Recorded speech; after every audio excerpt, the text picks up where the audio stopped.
Alô, meus queridos alunos, bom dia, boa tarde, uma boa noite, uma boa madrugada para quem esteja aí nos acompanhando.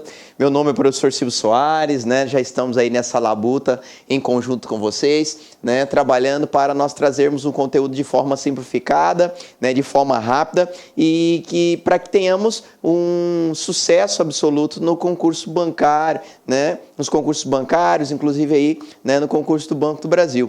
E hoje, daremos aí o fechamento da parte da responsabilidade do fornecedor, no qual nós começamos em videoaulas anteriores, esta responsabilidade. E hoje falaremos da sua segunda parte, da sua parte final, que é a responsabilidade da qual falaremos sobre a circunstância do famoso fato do produto ou serviço, ou também mais conhecido, como já dito nas aulas anteriores, como defeito.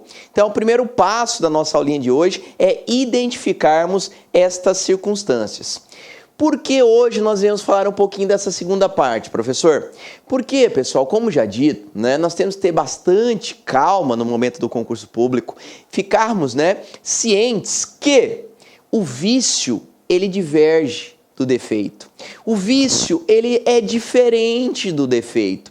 Por que nós dizemos isso, professor? Porque na aula anterior nós atribuímos a conceituação de vício, que é quando aquele aparelho não funciona, quando o serviço que você contratou não é cumprido ou contém falhas. Quando observa circunstâncias como essa, num caso concreto, nós estaremos à frente de um vício, que são meras anomalias. Então notem, quando há um problema em um produto ou serviço que não sai notem que não teremos mais que um famoso vício. Seja ele de qualidade, seja ele de quantidade, ou um vício no serviço hora contratado. Hoje nós vamos trabalhar um pouquinho com a figura do fato. Lê-se esse fato, pessoal, como nós já discutimos em aulas passadas, como o famoso defeito, certo? Então anotem isso no caderno de vocês, porque o concurso público, qual que é a tendência dele? É trazer pegadinhas no intuito de induzir você, candidato a erro. Então temos que tomar bastante cuidado. O fato também pode ser trazido como defeito. Então guardem, nós trabalhamos isso na aula passada. Quando eu falo em defeito, é que um produto ou serviço que veio a ser colocado no mercado de consumo, ele deixou de cumprir a sua função. Mas ao momento que ele deixou de cumprir a sua função, que ele está impróprio ou inadequado para a utilização, consumo, de alguma forma ele atingiu o consumidor. Então notem que aqui o fato, pessoal, este acontecimento, este defeito, ele tem que atingir a figura do consumidor. Seja, pessoal, essa situação na forma física ou psíquica. Por isso nós falamos o quê, Que atinge a segurança, a integridade física do consumidor, de uma forma psíquico-física, porque hoje nós temos várias espécies de reparação de danos. Então eu tenho uma seguinte frase, que quando eu falo defeito, quando eu falo fato, pessoal, nós temos que lembrar da palavrinha dano. Ou seja, produzir um dano ao consumidor, atingir o consumidor, eu tenho um defeito, eu tenho uma responsabilidade pelo fato, seja de um determinado produto adquirido ou seja de um determinado serviço contratado. Então leia-se, pessoal, fato é igual a defeito. Fato, defeito, eu tenho um dano. Então toda vez, pessoal, que observa a palavrinha dano ou a figura de um acidente de consumo, eu terei, pessoal, o quê? Um defeito, ou seja, eu tenho uma responsabilidade pelo fato. Então o que eu quero que vocês guardem, só para nós darmos continuidade. Professor, sentei lá no dia da prova do BB, Banco do Brasil, estou afiadíssimo, abri o meu caderno de provas, lá nos conhecimentos específicos, lá tem uma questãozinha de direito do consumidor. E lá fala o seguinte, fulano de tal adquiriu um determinado produto na loja X. Chegando em casa, no momento que ele retira, vamos supor, o seu liquidificador, que foi adquirido no supermercado Y, ele vai fazer uma vitamina. No momento que ele está fazendo essa vitamina, que ele liga o liquidificador, o liquidificador rompe o copo e a hélice do mesmo atinge a garganta desse consumidor. Pergunta-se: houve uma responsabilidade do fornecedor? Primeiro ponto, óbvio que houve, né? Porque muitas vezes nós estaremos observando um problema localizado naquele determinado liquidificador, no qual houve o rompimento daquela hélice que veio atingir o consumidor. Então, vamos trabalhar com essa responsabilidade.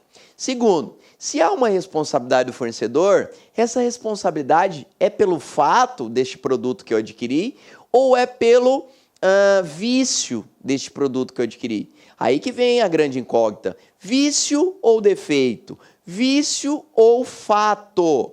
Primeiro ponto a analisar. O que eu acabei de falar para vocês no começo da aula? Professor, vou observar novamente o exemplo. O liquidificador parou de funcionar? Sim. 2. Atingiu o consumidor? Sim. Então não tenho mais um vício. Eu tenho um defeito, uma responsabilidade pelo fato. Mas vamos supor que fosse diferente o exemplo, né? O fulano de tal comprou o liquidificador, quando foi fazer a vitamina em casa, o liquidificador não liga, não cumpre com a sua função. Ponto final. O que nós teríamos? Um mero vício de qualidade. Então nós não podemos confundir vícios com defeito, fato deste produto. Então, não confunda no dia da prova. Guardem, pessoal, esses exemplos que irá facilitar a vida de vocês no dia do concurso público do Banco do Brasil. Bacana? Então, vamos dar continuidade, né? Quando eu falo em fato, pessoal, como já dito, né?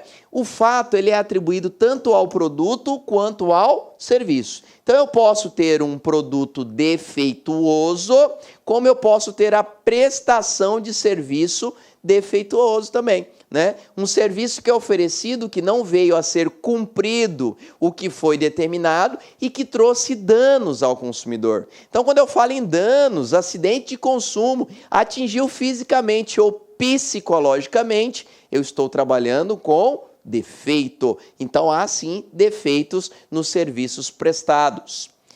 Este defeito, ou seja, este acidente de consumo, pessoal, pressupõe um vício que gera um dano no vício. Como assim pressupõe o vício que gera dano além do vício? Pessoal, foi o que eu disse, né?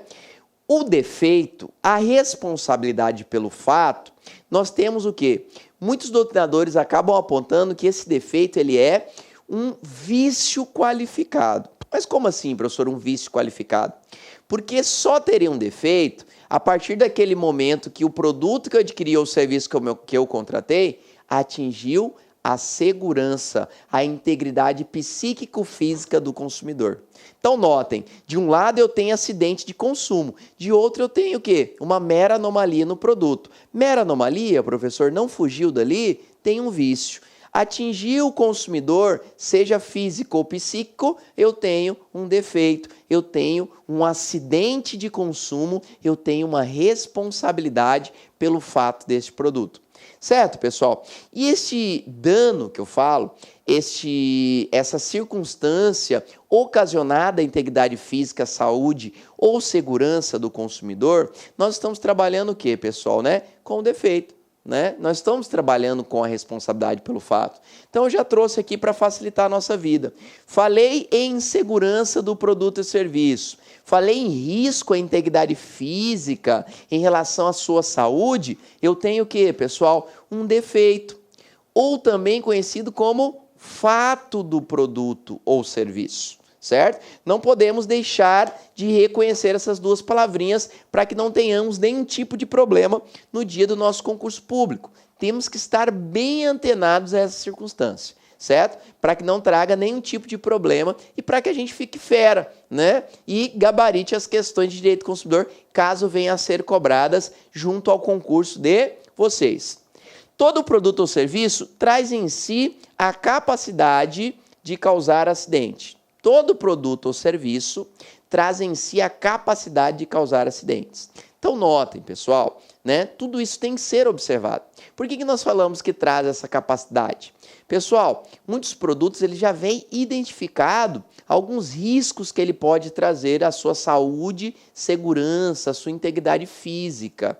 Então isso também deve ser observado, né? Quando não cumprido aquelas orientações e que venha a ocasionar um dano, um acidente de consumo, o que muitas vezes pode acontecer e nós já trabalhamos? Pode caber uma excludente de responsabilidade, né? Uma das excludentes que nós já trabalhamos, que pode ser identificada, é o que nós chamamos o quê? De culpa exclusiva da vítima, ou também falando de forma mais facilitada, culpa exclusiva do consumidor.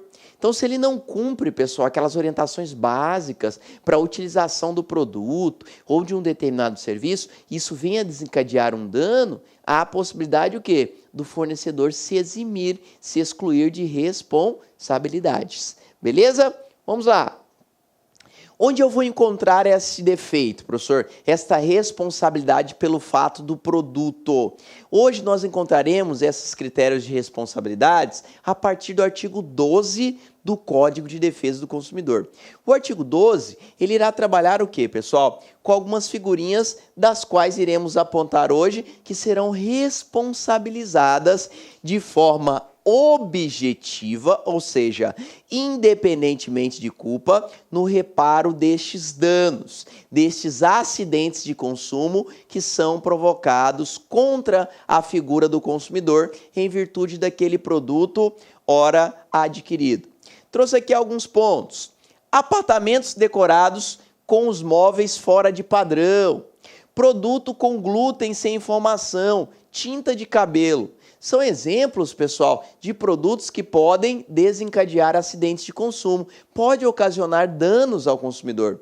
Eu sempre falo da tinta de cabelo porque imagine você, né, nossa aluna LAC, né, naquele dia de folga, falou, professor, estudei a semana inteira, hoje é sábado, hoje é o meu dia de me cuidar, né, de ir para o salão de beleza. Chegou lá um dia antes do concurso e fala assim, professor, fui lá me trocar a cor do meu cabelo para chegar arrebentando já lá no local de prova. Vou pintar o meu cabelo de loiro, né? Chega lá no dia, descolore o cabelo, utiliza as tintas X, Y, Z. E a hora que você chega em casa, você observa que seu cabelo começa a cair, você dorme. No outro dia você encontra-se careca, praticamente sem cabelo. E você descobre que houve o quê? Uma má utilização daquela tinta. Ou muitas vezes, né, a tinta, né, pessoal, não era de boa qualidade. Ou vinha o quê, né? Trazendo determinadas substâncias na sua composição que não estava discriminado na sua embalagem. Isso trouxe o quê? Diversos problemas à sua saúde, onde você perdeu o seu cabelo. Então notem a gravidade. Olha o acidente de consumo que ocasionou. Tudo isso tem que ser observado para que nós observemos no caso concreto que houve um dano. Né, aquele consumidor. Professor, houve um dano gigantesco. Imagine você, aluna LAC, perder os seus cabelos cacheados ou seus cabelos lisos por uma tinta de má qualidade ou uma tinta, né, que visivelmente trouxe uma confiança a você, mas, né, não cumpria com a qualidade exigida, por exemplo, e certificada pelos órgãos de proteção. Isso pode acontecer. Ou você ter sido iludida por determinado vendedor e ter utilizado um determinado produto de má qualidade nos seus cabelos. Então são situações das quais nós podemos visualizar e observar a extensão do dano que pode ser o quê, né? Vista nesses casos concretos. O artigo 12, pessoal, é importante porque ele inicia a responsabilidade pelo fato. Ele trabalha o início das circunstâncias dos defeitos localizados em produtos. Só que nós temos que tomar cuidado, e isso pode ser pegadinha no seu concurso público, e eu quero que vocês tenham bastante atenção, na seguinte circunstância. O caput, ou seja, a cabeça, o início do artigo 12, ele é bem claro em estabelecer algumas figurinhas específicas, e são as seguintes. Ele fala que a responsabilidade será atribuída ao fabricante, produtor, construtor e o importador. Olha que interessante, pessoal. Ele fala do fabricante, do produtor, do construtor e do importador. Em algum momento, nós observamos no caput do artigo 12, pessoal, ou aqui mesmo no texto que o professor Silvio trouxe, a palavra comerciante, em algum momento nós citamos a palavra comerciante? Não. Mas, professor, por que o senhor está falando isso? Pessoal, lá vai que no concurso público de vocês, que está próximo, vem o seguinte, né?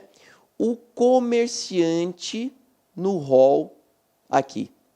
Fornecedor, construtor, importador, produtor e comerciante responderão pelos danos ocasionados ao consumidor. Isso é verídico? Isso é fato? Isto é verdadeiro? Não. Isso é uma grande pegadinha de concursos públicos passados, inclusive de concursos bancários.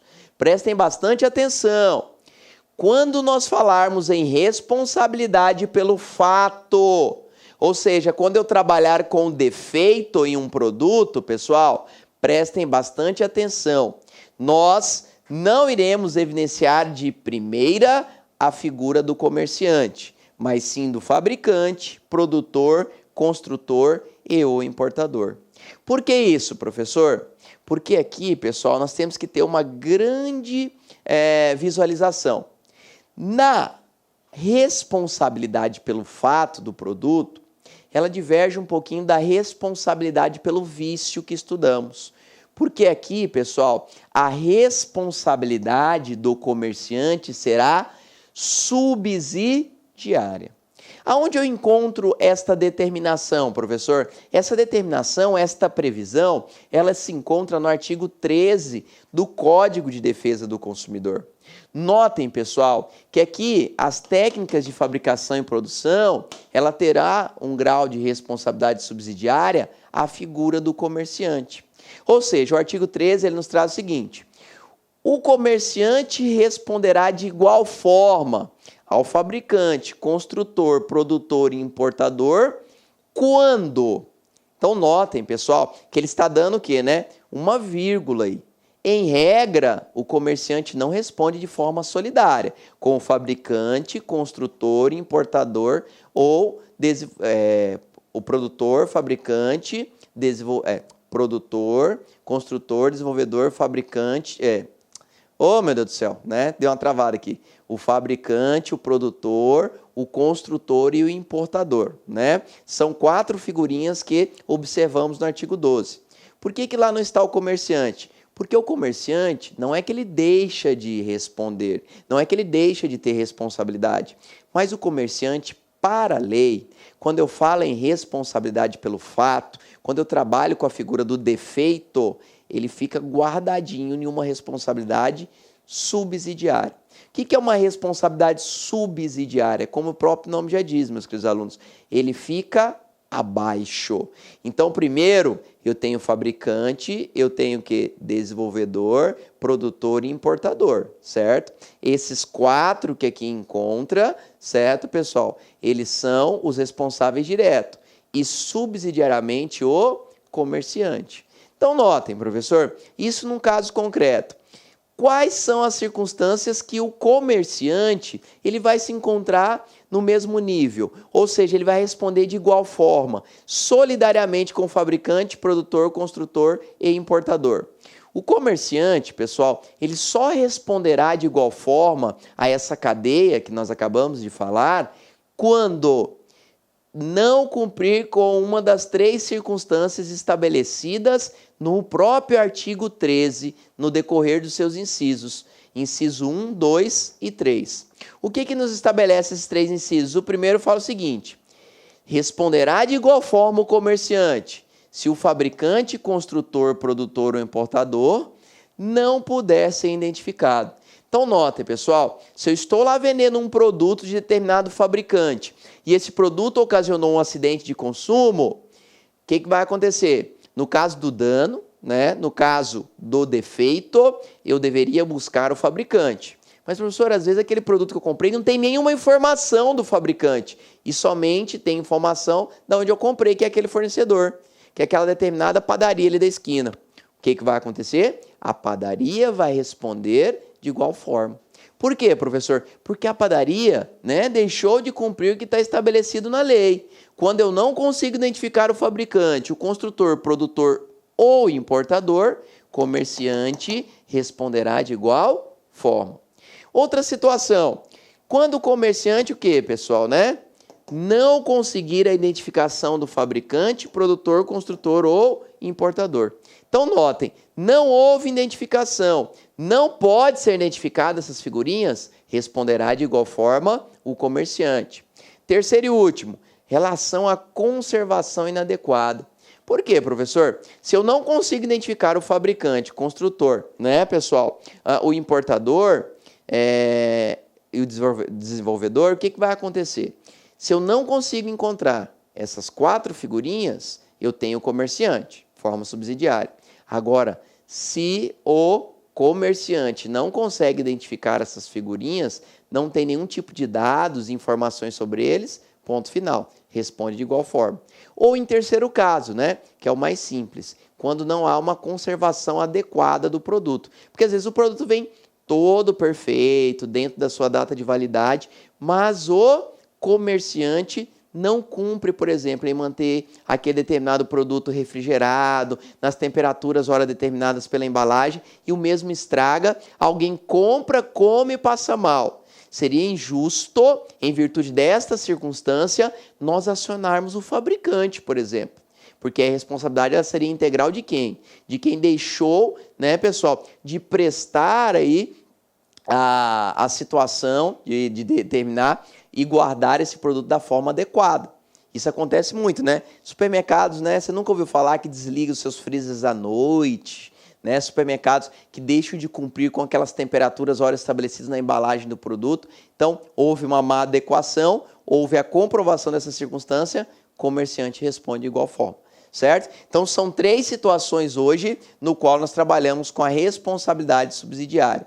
Quando não houver a identificação do fabricante, construtor, importador, quando, né, essas identificações não estiverem claras e quando houver uma conservação inadequada desses respectivos produtos. É fácil, pessoal. É só guardar a regrinha. Falei em comerciante, regrinha subsidiária sua responsabilidade, certo?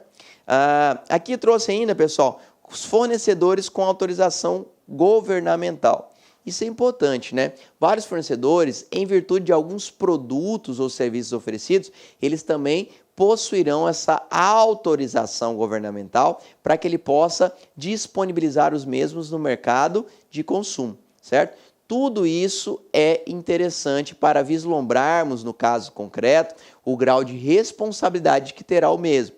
Né? Se vai ser atribuído ao comerciante ou não, se essa responsabilidade será subsidiária ou não a este comerciante. Então, notem, não, em nenhum momento estou dizendo que o comerciante deixará de responder. O comerciante ficará em stand-by aqui, né, pessoal, na responsabilidade subsidiária que veio a ser criada ao mesmo. Tá? Então tome cuidado, muitas vezes você acaba buscando o supermercado diretamente para discutir, se o supermercado chegar a identificar aquele fabricante, você vai ter que buscar a reparação dos danos em relação ao fabricante, beleza? Então tome bastante cuidado com estas circunstâncias. Artigo 14. Pessoal, o artigo 12 e 13 que nós acabamos de falar, são os artigos que trabalham com o quê? São os artigos que trabalham com a responsabilidade pelo fato do produto, defeitos no produto. E o artigo 14, ele trabalha o quê? Com a responsabilidade pelo fato dos serviços oferecidos, tá? Então notem, eu tenho tanto defeito no produto quanto no serviço, como já dito. Mas quais que são as diferenças, professor? Quase nenhuma, me desculpe. Porque quando eu falo em responsabilidade pelo serviço, pessoal, simplesmente já estou o quê, né? Exteriorizando as mesmas conceituações da responsabilidade pelo fato do produto. Primeiro, nós temos uma responsabilidade objetiva. Segundo, né? Ou seja, este fornecedor ele responde independentemente de culpa pelos danos que ele vier a ocasionar a nós consumidores, né? Trouxe aqui, pessoal, né? Alguns serviços que não existem sem informações. Alguns serviços que têm que conter informação para que a gente possa contratá-lo e que não tenha problemas. Planos de saúde. Não tem como, né, pessoal, você contratar sem informações. Tem aquela pancada de folhas, né? Laudas e laudas de documentos, de contratos, para você ter noção do que você está contratando, né? Fechando negócio naquele momento. Consórcios, né? Situações bancárias, como empréstimos, financiamentos, cartões de crédito, parte educacional, né? Como colégios, faculdades e agências de viagens, né? São alguns serviços que não existem sem informação, certo? Só que mesmo contendo informações, às vezes essas informações podem ser o quê, pessoal, né? Informações incompletas, informações falsas, informações que possam induzir você, consumidor, a erro e, consequentemente, ocasionar diversos danos. Quando eu falo em fato de serviço, pessoal, eu falo diretamente em uma solidariedade. Solidariedade que já está determinada no próprio artigo 7º, que nós já estudamos lá atrás, parágrafo único, e também no artigo 25, parágrafo 1º e 2º do CDC, onde quando identificado um dano, todos aqueles que participaram no mesmo serão responsabilizados. O artigo 25 é claro em nos estabelecer estas circunstâncias. Aqui também, pessoal, eu trouxe alguns apontamentos interessantes. Quando eu falo dos serviços puros e os serviços impuros, como bancos, correios, né? Pintura, instalações na casa de vocês, produtos para instalação, papel de parede, espelhos. Por quê, pessoal? Às vezes nós temos o trabalho puro e impuro. Quando eu contrato, né, pessoal, a pintura, ali eu tenho, né, a compra da tinta, certo? Mas eu tenho também o quê? A prestação do serviço de utilização da tinta naquele local.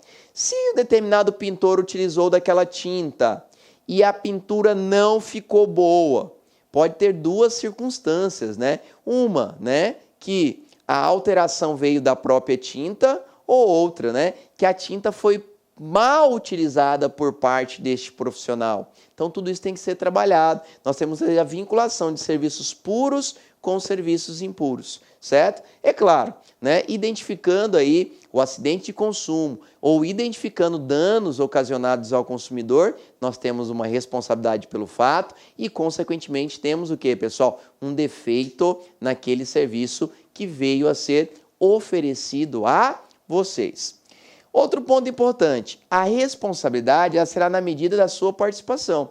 Por quê, pessoal? Não tem como eu acionar, por exemplo, o pintor em relação àquela pintura, por exemplo, que ficou feia, se o problema, né, da coloração foi em relação à tinta e não quanto à prestação de serviço oferecida pelo determinado fornecedor, certo? Então tudo isso tem que ser trabalhado, até para que nós não tenhamos, né, pessoal, a aplicação de responsabilidade de forma indevida. Então cada um responderá à medida do dano que veio ocasionar.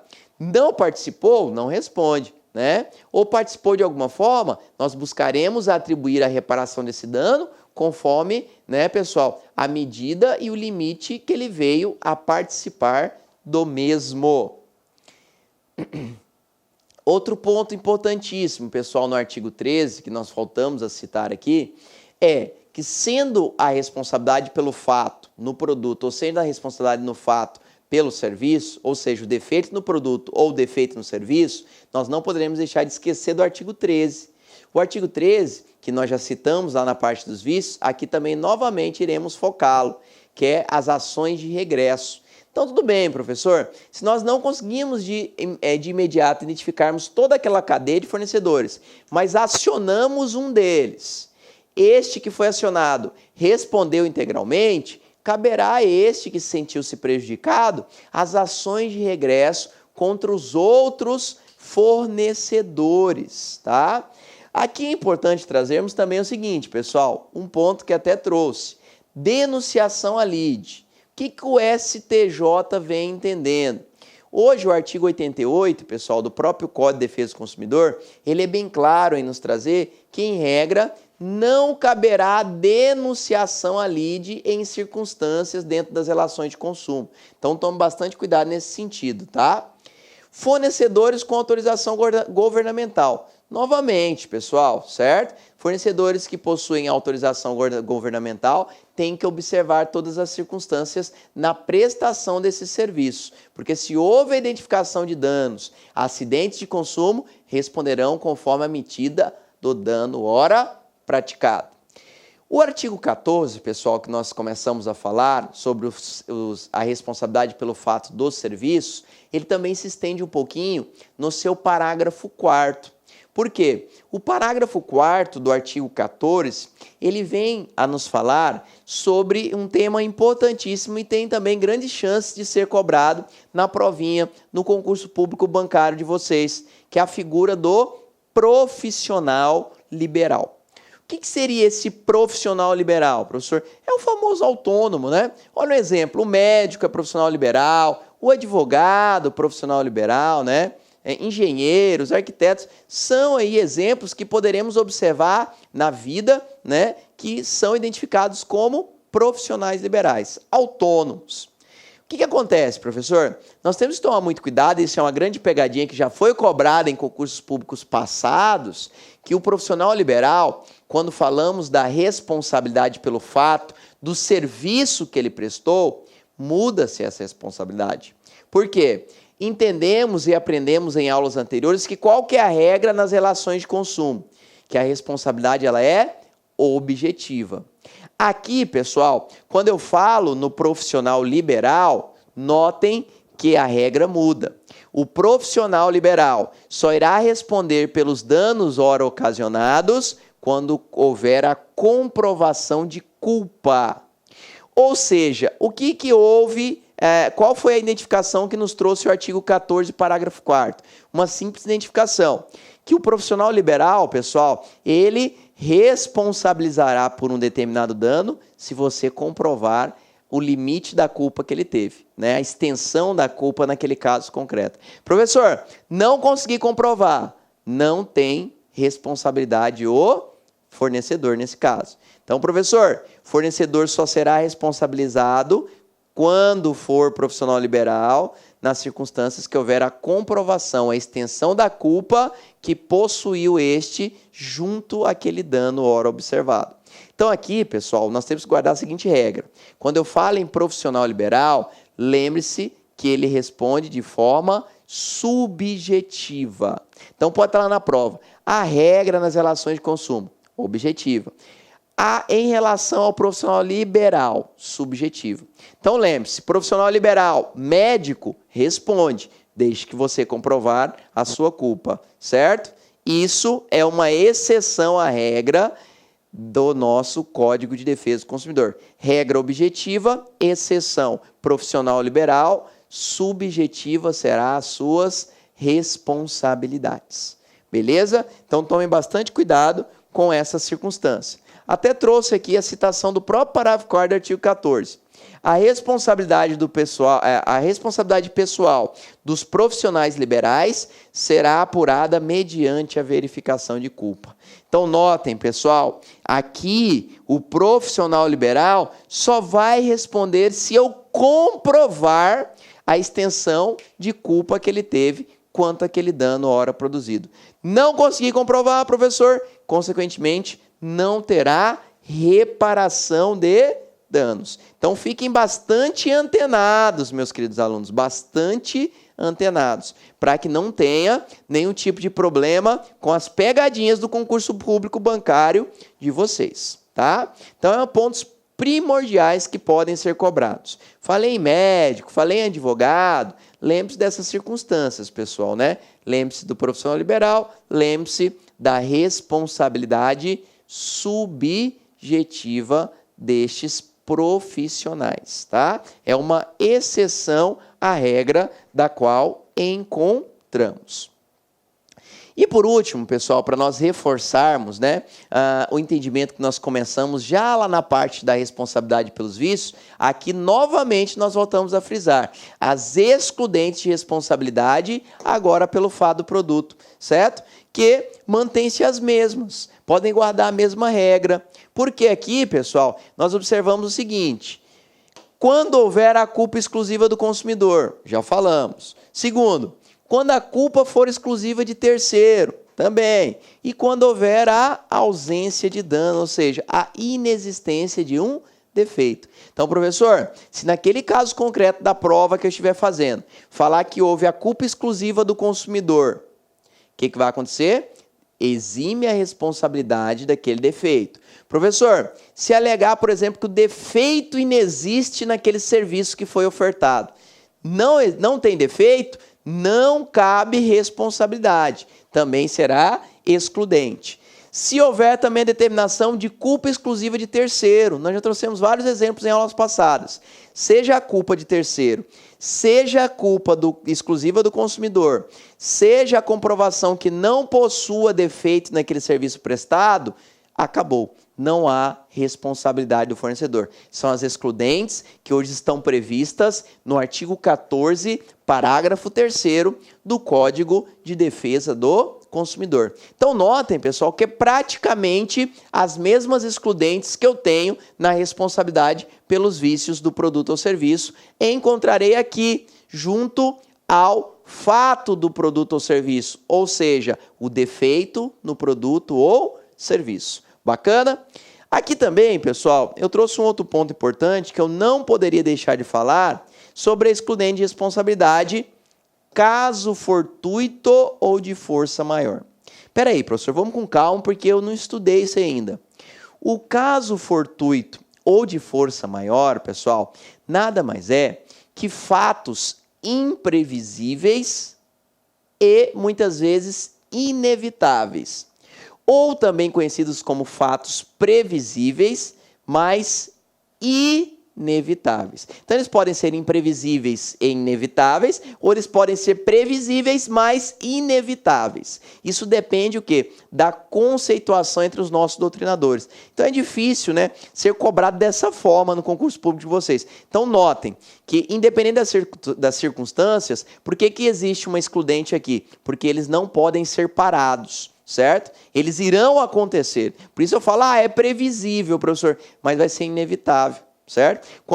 Um exemplo, né? Quando vê lá, o furacão Katrina vai passar na segunda-feira por Cuiabá. É previsível, mas é inevitável. Ele vai passar e vai destruir, certo? Ou muitas vezes nós temos, o tsunami aconteceu, estava lá todo mundo tomando banho, de repente veio aquelas ondas gigantes e encobriu toda a cidade X. O que acontece? Era imprevisível e também inevitável. Então, o caso fortuito de força maior tem essas conceituações. Vai de doutrinador para doutrinador. O que é importante nesse momento para nós? Se o concurso público bancário de vocês, se o Banco do Brasil vier a cobrar, tem grandes tendências aqui, se cair questão de consumidor, cair essa questão. Por quê? O Código de Defesa do Consumidor não fala em caso fortuito de força maior. Você pode ler, nós acabamos de citar o artigo 14, parágrafo 3º, falamos o quê? Do artigo 12, parágrafo 3º, que nos traz as responsabilidade. Em nenhum deles, você pode ler lá, não tem caso fortuito de força maior. E aí, professor? Se lá no meu concurso público perguntar o seguinte, o caso fortuito ou de força maior, ele exclui a responsabilidade do fornecedor?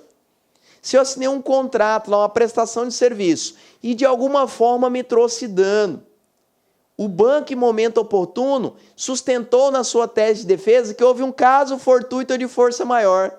Se houve a comprovação deste, cabe a excludente de responsabilidade da instituição bancária?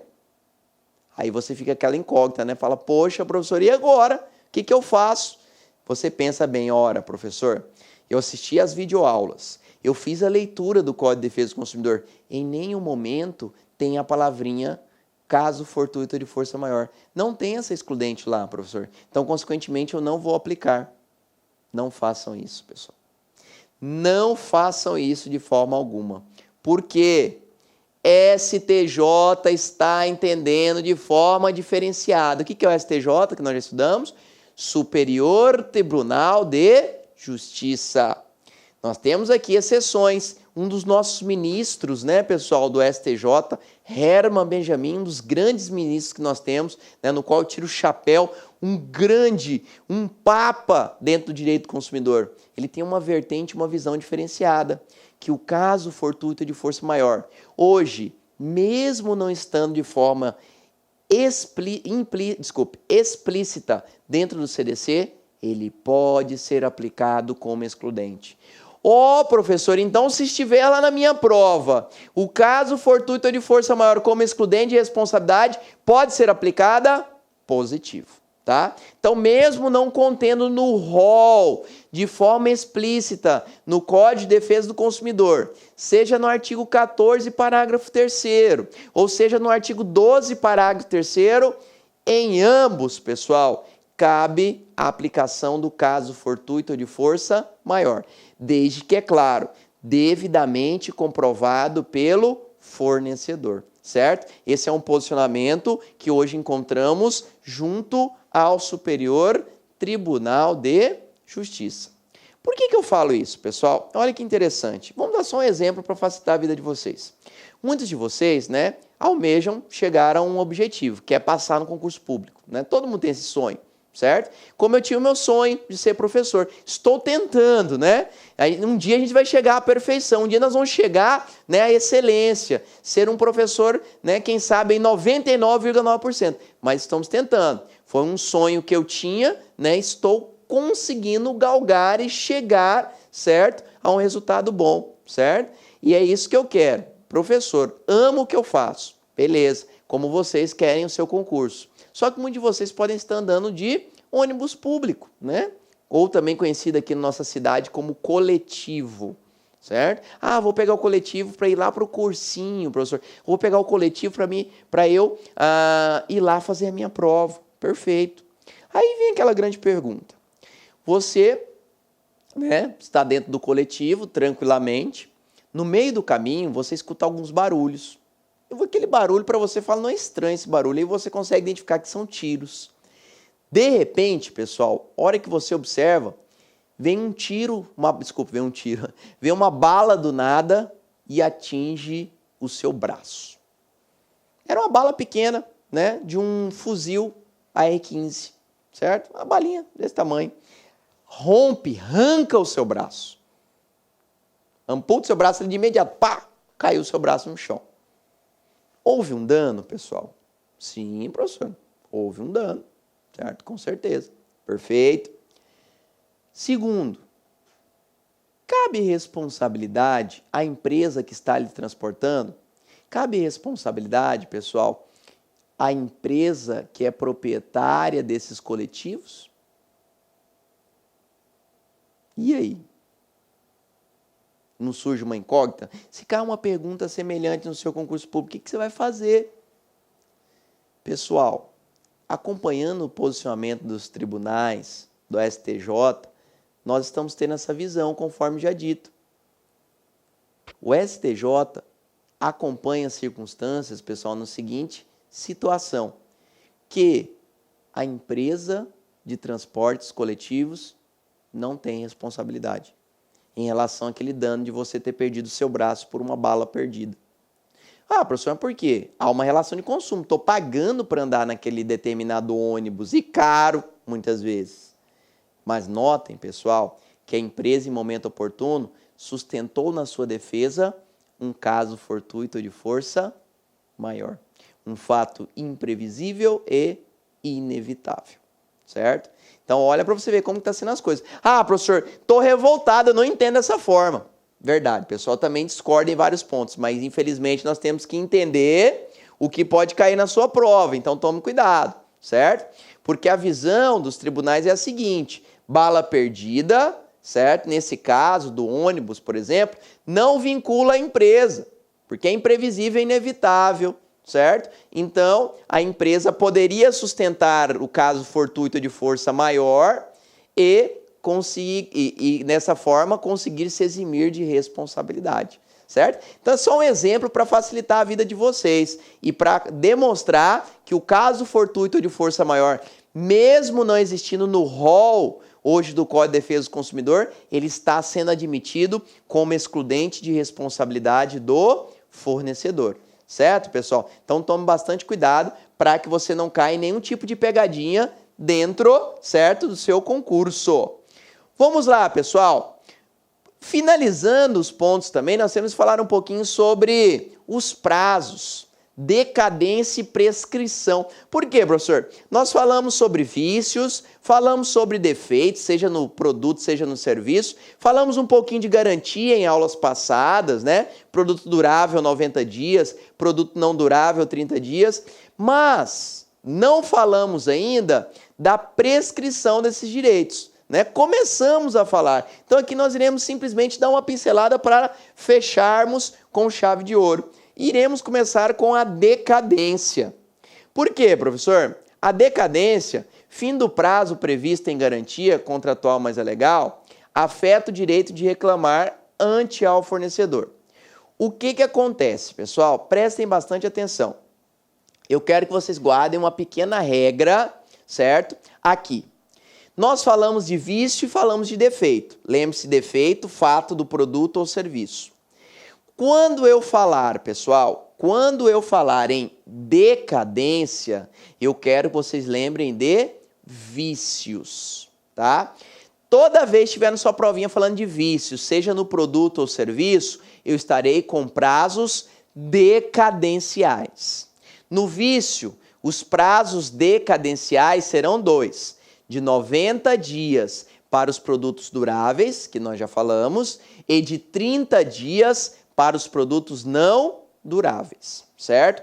E isto, pessoal, é para os vícios. Então, anotem no caderno de vocês para não trazer confusão no dia da prova, certo? Pelo amor de Deus. Vícios, prazo decadencial, certo? Vai caducar, então o prazo é decadencial. 90 para os produtos duráveis, produtos ou serviços duráveis, e 30 para os produtos e serviços não duráveis. Bacana? Então vamos lá, pessoal. Afeta o direito de reclamar ante ao fornecedor. Pessoal, o que acontece? Por que eu coloquei aqui garantia contratual mais garantia legal? Porque muitas vezes quando eu comprar um determinado produto, certo? E esse produto conter um vício, se o fornecedor não me der garantia, ele não é obrigado a fazer isso. Como já dito, você tem uma garantia que é a garantia legal. Se você compra, um exemplo, um celular, né? Se você compra um celular,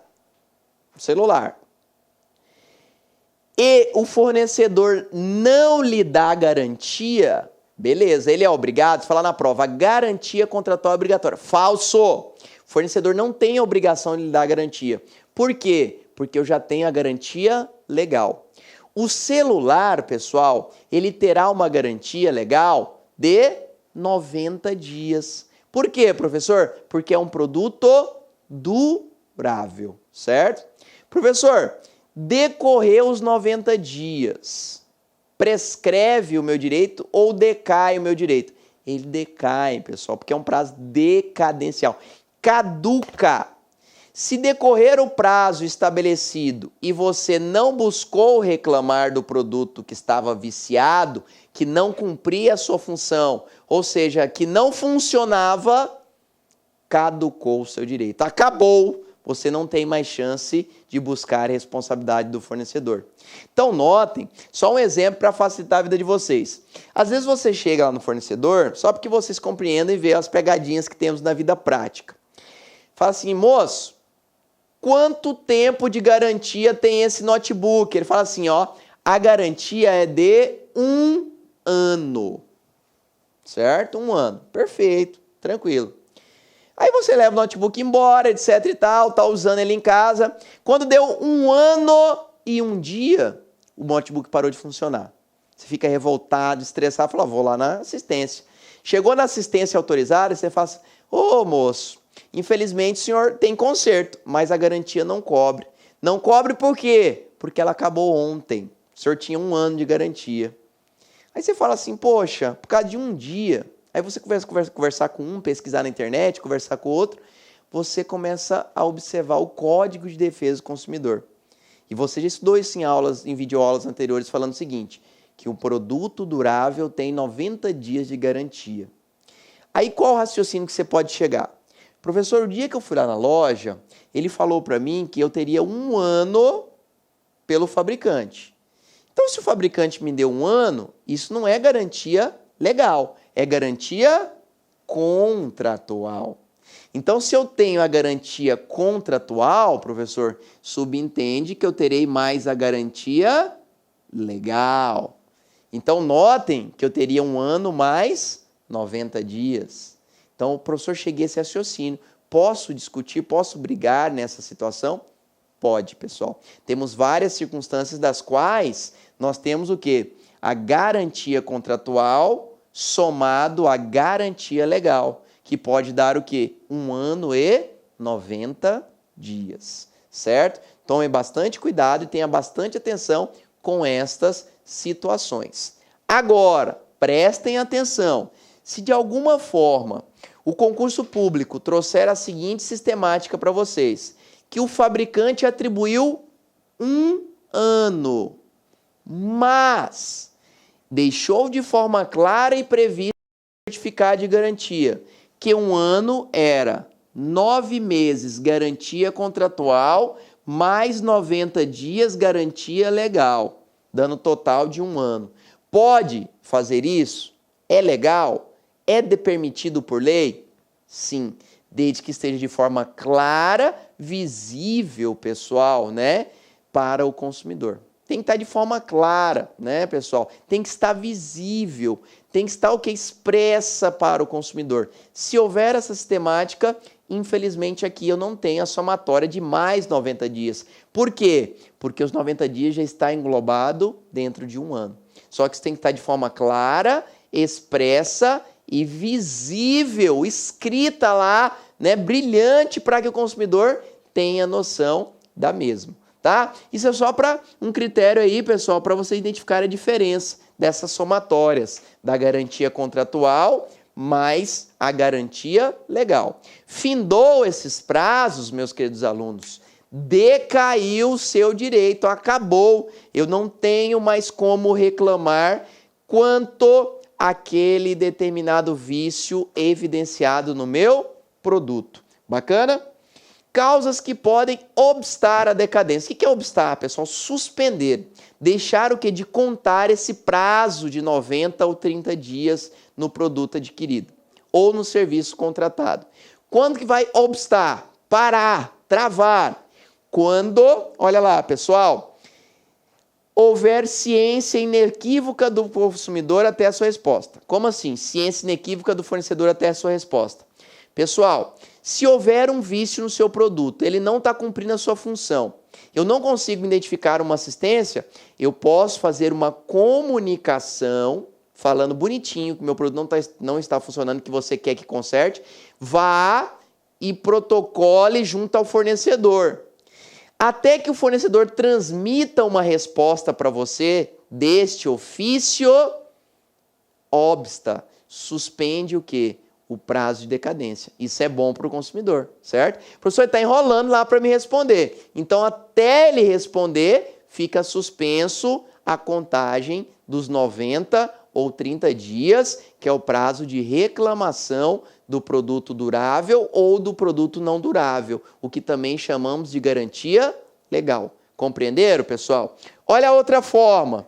Instauração de inquérito civil. Se de alguma forma houve um dano, pessoal, foi discutido, você buscou a delegacia, né, que nós chamamos de DECOM, Delegacia Especializada do Consumidor, DECOM. Temos essa delegacia? Temos, pessoal, né? Praticamente em todas as capitais brasileiras. Né? Pode buscar em sua cidade, joga aí no Google que você irá localizar. Uma delegacia especializada na defesa do consumidor. Então, dependendo da circunstância, pode aquele caso ter sido aberto um inquérito civil contra uma determinada pessoa. Então, esse inquérito civil, certo, pessoal? Até que ele seja finalizado, suspende também o prazo decadencial. Então, isso é bom. Bom para quem? Bom para o consumidor. Então, são circunstâncias hoje previstas no artigo 26 do Código de Defesa do Consumidor, certo? Não tem erro, só buscar o artigo 26, você encontrará as causas das quais poderemos, pessoal, suspender o prazo decadencial. Mas além da decadência, pessoal, notem, né, que por último nós temos a prescrição, certo? Prescrição é importantíssimo também. Onde que está a prescrição no CDC, professor? Artigo 27, caput. Lembre-se, pessoal, que decadência é lá nos vícios do produto ou serviço. Prescrição é aqui no fato, no defeito, certo? Falei em fato do produto ou serviço, falei em defeito do produto ou serviço, lembre-se de prescrição. Esqueça da decadência. Bacana? Olha aqui que fala o 27.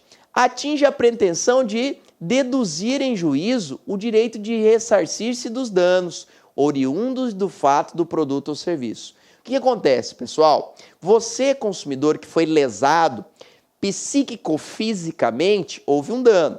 Se houve um dano, eu tenho um defeito. Se tem um defeito, eu tenho uma responsabilidade pelo fato do produto ou serviço. Quando eu falei em vício, lá é 90 ou 30. Quando eu falo em acidente de consumo, qual que é o prazo que eu tenho para buscar deduzir esse dano? Buscar um ressarcimento em juízo? O prazo, pessoal, será de 5 anos. Prazo quinquenal, pessoal. Olha que interessante. O prazo que eu tenho para acionar judicialmente esse fornecedor será de 5 anos. Então, quando eu falo em fato, quando eu falo em dano, acidente de consumo, defeito, seja no produto ou serviço, aqui será o quê? 5 anos o prazo prescricional. Então, professor, quando que iniciará a contagem do mesmo? Aqui a contagem, ela será iniciada a partir do quê, professor? Da data do dano ou da identificação da autoria deste dano, certo? Do autor desse dano. Então, notem que, identificando uma dessas circunstâncias, iniciará a contagem dos 5 anos para que eu, consumidor que vinha a ser lesado, para que eu, consumidor que sofreu um dano em virtude do defeito daquele produto ou serviço, busque a reparação em juízo.